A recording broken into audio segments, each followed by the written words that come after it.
Bonjour. Bonjour. Alors, pour ce premier numéro de notre podcast, nous avons l'honneur de recevoir un homme, pas n'importe quel homme, un homme de Dieu, un prophète de ministère. Alors, prophète Nathan Léon Pion, nous sommes en honneur de vous recevoir ce matin. Vous êtes visionnaire de la NEB. Est-ce que vous pouvez nous dire pourquoi votre ministère s'intitule la NEB? Ok.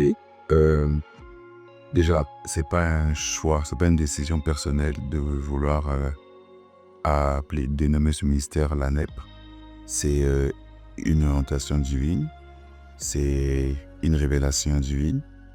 Alors, pour ne pas être si long, je pourrais être bref, je priais. J'étais en prière un jour et autour de 4h à 5h, j'entends une voix m'appeler audiblement. Fils de l'homme, je vous épargne les détails. Et dans ce qu'il disait dans le contenu, il dit « Avec toi, j'éveillerai les nations ». Et donc, c'est quand toi le mot « éveil » déjà est venu. Et les nations, donc NEP, qui est nation, éveil prophétique. Donc, c'est un ministère déjà prophétique et c'est un ministère d'éveil. Donc, vu qu'on est appelé à gagner les nations, donc du coup, le Seigneur a lui-même dans sa stratégie et a élaboré que ça soit une nation en éveil prophétique. Gloire à Dieu. Alors, quelle est donc la vision de nation en éveil prophétique? Déjà, la vision de nation en éveil prophétique, comme je l'ai dit tantôt, on a fait dire que Dieu avait mis l'emphase sur le mot éveil lorsqu'il m'a parlé pour la première fois. Si j'ai bonne mémoire, autour de 2017-2018, quand je crée cette vision, il avait beaucoup mis l'emphase sur le mot éveil. Donc, le but même de la vision, ou l'essence même de la vision, c'est d'éveiller justement les nations. Parce qu'il y a une différence entre le réveil et l'éveil. J'aime le définir bêtement et simplement. Quand on met R au début de éveil, ça donne réveil. Et le R, je le définis comme retour. Donc, le réveil est simplement le retour à l'éveil qui est l'état initial. Selon Luc 9, le verset 31 à 32, la Bible dit, lorsque Pierre et ses compagnons firent éveiller, ils virent la gloire de Dieu. On n'a pas dit firent réveiller, mais éveiller. Donc, l'essence de la vision, le but de la vision, c'est de justement éveiller le chrétien, d'emmener le chrétien de l'état du sommeil qui doit passer au réveil afin d'atteindre l'état initial qui est donc l'éveil du chrétien. Merci beaucoup pour ces réponses. Alors, on aimerait savoir, Nation en éveil prophétique fonctionne comme une église, comme une plateforme ou bien comme un regroupement. On aimerait bien savoir comment est-ce que votre ministère fonctionne. Déjà, je cesse de le répéter que la NEP, comme on dit, là, quand ce sont des nations, mais bon, communément les gens sont plus à l'aise de dire la NEP et c'est parti comme ça. C'est pas déjà une plateforme, ce n'est pas déjà également une église, mais c'est un ministère.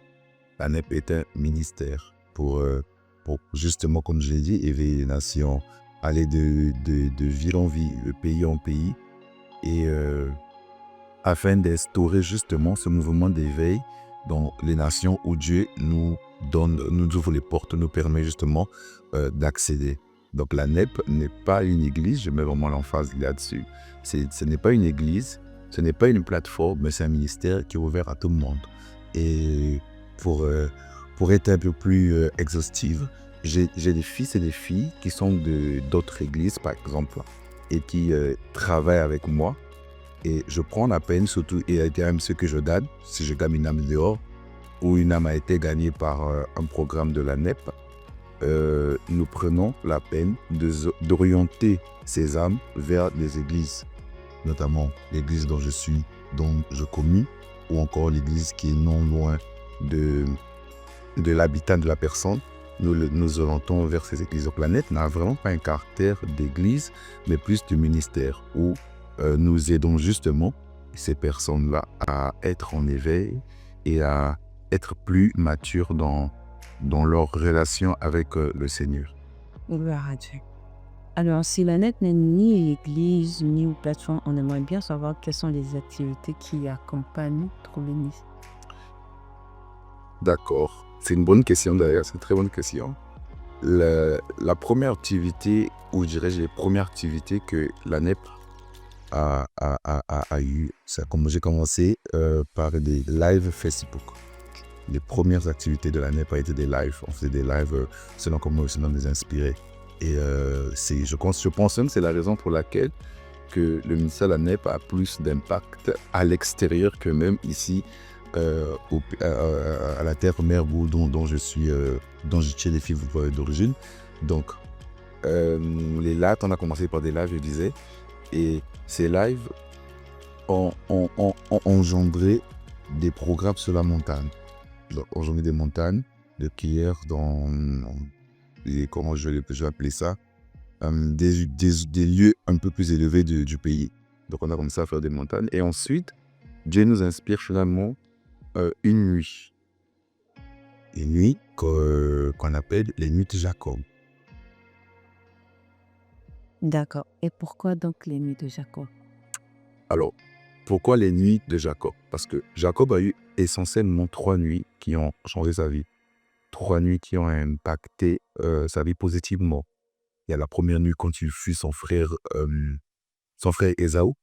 Lorsqu'il fut son frère Ésaü, après avoir, comme on dit, usurpé la place de son père, de son frère, pardon, après avoir volé le droit de naissance de son frère, donc il se sentait obligé par coalition avec sa mère de fuir. Et dans cette fuite-là, Jacob va donc rencontrer le Dieu de ses pères, Abraham et Isaac. Et c'est la première nuit que Jacob rencontre, transforme justement sa vie. Et c'est la première nuit que Jacob rencontre le Dieu de ses pères et où il fait même un vœu en disant à Dieu, si je traverse le Jourdain et que je reviens, tu seras finalement mon Dieu. Et donc c'est donc dans ce sens-là, quand je lisais la Bible et la voix de Dieu était claire, que Dieu m'a dit les nuits de Jacob, ce sont des nuits, les nuits que Jacob a passées, qui ont changé sa vie, sont des nuits également d'éveil pour justement emmener le chrétien à être éveillé. Comme j'ai dit tantôt, il y a eu 3 nuits que Jacob a eu pendant sa vie, et ce sont des nuits qui ont impacté sa vie. J'ai parlé de la première nuit, j'ai pris un verset, et les 2 dernières nuits, faut venir à peine de Jacob pour avoir la suite. D'accord. Et nous ne sommes sans ignorer que il n'y a pas seulement eu une seule nuit de Jacob, il y en a eu qui est en préparation. Mais on a remarqué quelque chose, c'est que les nuits de Jacob se paieront souvent dans les salles. Pourquoi ça ne se passe pas dans les églises? On aimerait bien savoir quel est le mystère derrière. Ok, bon, déjà comme je le dis, la NEP n'est pas une église, c'est un ministère. Alors si on le dit, il faut déjà le dire que les gens ne sont pas aisés quand vous les invitez dans d'autres églises. On est le corps de Christ, c'est vrai, je ne veux pas faire la chasse aux sorcières, mais on est aussi réaliste. Ceux de telle église, pour ne pas citer les noms, ne sont pas assez aisés d'aller faire culte dans une autre église, sans citer encore tout ce qui est derrière, les réalités que nous vivons dans les églises ou la divergence de convictions.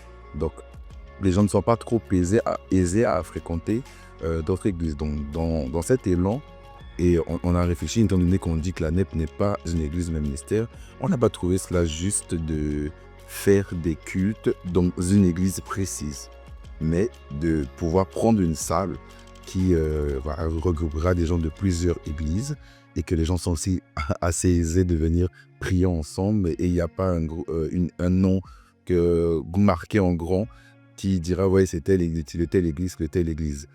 Et comme le dit souvent mon père, le cadre attire des cadres, et donc on a voulu prendre un bon cadre et précisément des salles de fête qui sont pour nous des cadres assez adéquats pour recevoir des gens et prier dans de bonnes conditions. D'accord, on comprend alors que c'est pour des besoins de neutralité que les nids de Jacob, justement, dans des salles. Alors pourquoi spécialement l'hôtel Africa? On aimerait savoir parce qu'il y a eu une première nuit et ensuite, d'après ce qui se dit dans les couloirs, qu'il va y avoir une deuxième nuit à l'hôtel Africa. Pourquoi spécialement l'hôtel Africa? c'est pas un choix spécifique, on va dire c'était une coïncidence. La première nuit, on l'a fait à l'Hôtel Africa. Et la deuxième nuit, on avait déjà prévu une autre salle que l'Hôtel Africa, notre salle de fête. Mais on a rencontré certaines réalités qui a fait que finalement, nous revenons sur déjà encore. Est-ce prophétique? Est-ce une coïncidence? On ne sait pas. Mais ce n'est pas un choix spécifique. Peut-être la prochaine nuit de Jacob, après celle-ci, sera ravissante, sera, comment on l'appelle déjà, les tours jumelles et que sais-je encore. Ok. Qui sait, pourquoi pas une prochaine collaboration entre la net et l'Hôtel Africain. Alors, on aimerait savoir, prophète, est-ce que pour cette édition des Nuits de Jacob, vous serez seul ou vous serez accompagné d'autres hommes de Dieu pour la place? Ok, c'est une très bonne question également. Pour cette nuit de Jacob, comme la dernière d'ailleurs, j'ai jamais travaillé tout seul. J'ai travaillé en collaboration avec grâce pour l'édition L'Acte 1. Nous étions avec des frères, des hommes de Dieu qui sont venus de la RDC. Il y avait même en coulisses une prophétesse de Île-de-France, mais qui après, à la dernière minute, n'a pas pu être là. Et donc, je crois au Dieu de... Comment je veux dire ça? Notre Dieu à nous est un Dieu ouvert. Déjà, dans 5 ministères, il n'y a pas qu'un seul ministère, il y en a 5. Donc Dieu est un Dieu très ouvert, est un Dieu de multiplication. Il a dit déjà dès le commencement, à l'entrée de Jean en Genèse, il dit allez, multipliez-vous. Donc Dieu n'est pas centré que sur une personne. Et je pense que je n'ai pas un problème avec le fait que d'autres hommes de Dieu viennent m'accompagner dans la vision parce qu'on apprend aussi des autres. Et je crois que plusieurs grâces sera à même de bénir le peuple de Dieu qui viendront justement pour ce programme. Parce que ce que moi je pourrais peut-être ne pas dire, ou peut-être ne pas voir, les autres hommes de Dieu pourront le dire ou pourront le voir. Donc c'est dans cette collaboration-là que j'ai voulu en fait tirer mes épingles du jeu. Gloire à Dieu. Alors, on se gardera la surprise de savoir quel homme de Dieu ou quelle femme de Dieu accompagnera le prophète pour cet acte 2 des Nuits de Jacob. Alors, on aimerait savoir à quand donc ce grand rendez-vous des Nuits de Jacob, parce que depuis tout à l'heure, on parle de Nuits de Jacob, acte 1, acte 2. On commence à s'impatienter un peu. C'est quand le fameux rendez-vous de l'acte 2 des Nuits de Jacob? Alors pour l'acte 2 des Nuits de Jacob, c'est déjà ce vendredi 19 décembre, comme vous l'avez bien le dire, à la salle Hôtel Africa. Et pour ne pas créer la polémique autour, en tout cas, c'est un choix au hasard. Ce n'est pas un choix où on n'est pas en collaboration avec l'Hôtel Africa déjà. Mais c'est un choix comme ça, quand je dirais coïncidence ou prophétique, mais c'est un choix comme ça. Donc on retournera encore une fois à la salle de l'Hôtel Africa. C'est, comme j'ai dit, c'est vendredi 19 décembre de 22h à 5h. Merci beaucoup. Le rendez-vous est pris. Alors, à nous de venir avec la foi et des Justement, talents.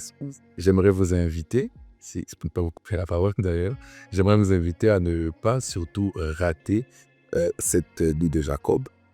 Elle sera très différente de l'acte 1. Il y a beaucoup de surprises qu'on a prévues pour l'acte 2.